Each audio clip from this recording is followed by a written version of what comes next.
You know it. It is your Wednesday, spell with an I, WINDSDY, stock review.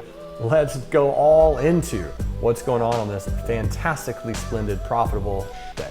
Hey traders from around the world, it's Jeremy Alexander Newsom with your Wednesday real life stock review. Hope you're doing absolutely amazing. And again, yeah, today's another Wednesday, spell with an I. Had a really good day, a lot of good stuff going on out there. And what's really interesting is I'm kind of pumped up about the market potentially making this really easy for us. Although I kind of doubt that it will. I'm interested to see what is going to happen. And here's pretty much what I'm interested in. You had a phenomenal hammer candle yesterday with an inside bearish day today. This looks really, really good for the bulls if we close above the high of yesterday. If we close below the low of yesterday on the broader markets, we most likely will come back to test these levels, the 295-ish price range, and then we'll just see what happens from there. I don't know if that's going to occur or not. Hopefully not, but realistically, if it does, buy the dip. Otherwise, man, there's some really good strength out there, and let's talk about some of that strength. Here's AYX. AYX, stock that a lot of you are in. This one's a stock that we've been trading and buying dips on, specifically 160 January 2022 call options. Also from traders selling some puts on AYX. Love this company fundamentally. Love the chart. Love the trend. Love the numbers, the chart, everything. Everything looks good on AYX. So buy the dip. Be bullish on AYX. Net is another one in ET. Cloudflare. Cloudflare. I'm in this one to win this one. We've been talking about Cloudflare really pretty much every single day since May 7th in the afternoon swing trading room. A lot of traders getting filled on this hammer candle. And if you didn't get filled on the hammer, I mean, obviously you should have gotten filled the next day or the day after, any day in between. And then I added to my position on the June 15th breakout. So Cloudflare, that one is looking delightful. AMD, so still have a little bit of positions in AMD, and we're just really trading sideways on AMD. Have the 45 put sale expiring July 2nd, and then have a 58 covered call expiring this Friday on AMD. So interested to see kind of what happens on that one overall. Beyond Meat, continue to keep your eyes on BYND. I do like the upper shot. Well, let me rephrase. I don't love the upper shadow. I like the gap on BYND, and I'm interested to see how this one's going to play out. But looking at the weekly chart, I still love this chart. Still love the pattern.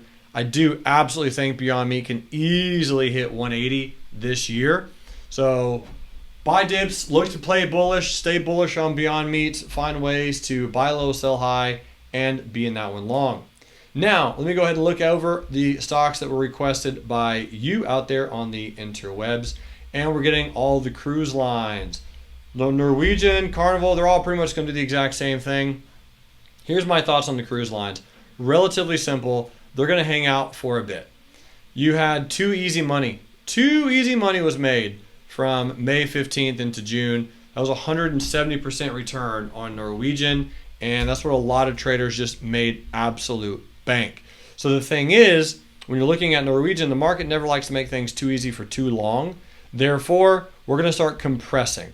This is where it's going to get boring, lame, and everyone's going to kind of lose interest for a while. So you got some higher lows coming in, you got some lower highs. We're going to compress and trade sideways for a few weeks on Norwegian and the other cruise lines. So if you are in shares, could consider covered calls, right? So again, here's Carnival. We're just going to compress, trade sideways, bounce around, throw in some lower shadows, throw in some upper shadows, have some gaps. But relatively, I do expect us to eventually go higher. But as we go lower, I would consider buying more. And overall, just be patient on these because it's going to take some time for these cruise lines to really pan out and travel higher. Speaking of traveling higher, here's American Airlines. And American Airlines, and really pretty much any airline that you're playing, obviously we all know that they're going to go higher at some point. The 9/11 incident that occurred here in the United States of America, you have, I think, probably a 2-year backlash from that really took airlines a while to recover and get travel back to normal. Probably the same time frame right now, and it's going to take a little bit. So if you're playing airlines for the long term, I think there's a lot better companies to get your return on. But if you want, I mean, I'm thinking of playing these for the shorter term, makes a lot of sense. Cruise lines and airlines are going to be directly trading together. So if one goes up, the other one's going to go up. If one goes down, the other one's going to go down. I'm interested to see what happens on American Airlines. But relatively speaking, it's going to chop around, trade sideways, and be a little bit more bullish than bearish. So feel free to buy some dips. I really do like and think today's hammer is kind of cute on American Airlines. I like the 10 EMA and the 100 simple interaction right here. But it's going to hang out. It's not going to make it super, super easy, I don't think. If you're talking about easy, Upwork, UPWK is going to be a layup. So Upwork right now is in a Bollinger Band squeeze, and it's been trading sideways since May 20th. It's only going to trade sideways for so long. So when that thing breaks out, ladies and gentlemen, get in! Be in, have a stop set, either call options, shares, something. Watch for a gap. Man, that looks beautiful. The longer it trades sideways, the better, and it is looking toasty magoasty right now on Upwork. Last but not least, I had a request for Gilead Science, GILD, and this stock is going to just hang out and trade sideways for a while and do a whole lot of nothing. This is the monthly chart. So the monthly chart, we had tons and tons of bullish volume down here. Good gap and go back in February. We trade higher, and we're just retesting. This is one of the vaccine COVID plays, and those plays are going to be hard to nail down the exact one, right? Which one exactly gets it right and by when, I don't know. But this is a pretty stable, relatively big blue chip company in the pharmacy world. So with that trend, I mean, the trend's been intact for a while. So if you're buying, this is probably where. Buy small size for the long term because it's going to take a bit for it to really, really start rocking. So if you're doing call options, make sure they're a long expiration. And if you're buying shares, just be very patient on GILD. But I really do like this pullback into the 100 simple on a monthly chart.